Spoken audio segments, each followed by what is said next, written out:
Okay, so it's going to scan all the sides. It may do it a couple of times. It may do it once. If it does it 3 times, then we'll get a scan error and we'll try it again.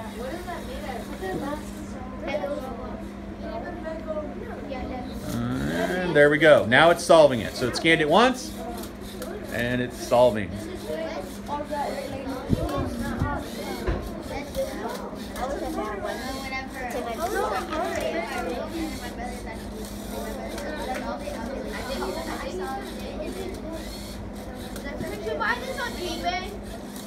Now we have these robotics kits. Yeah. I went online and found the build instructions. We built it, and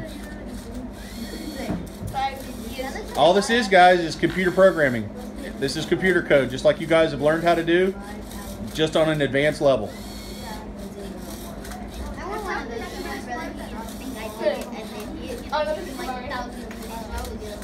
Anybody think they can solve a Rubik's Cube that fast? No. There's some people that can do it. Oh, you got a couple more moves and it's done. My cousin can do it. Like maybe 1 or 2. What? There you go. I think it's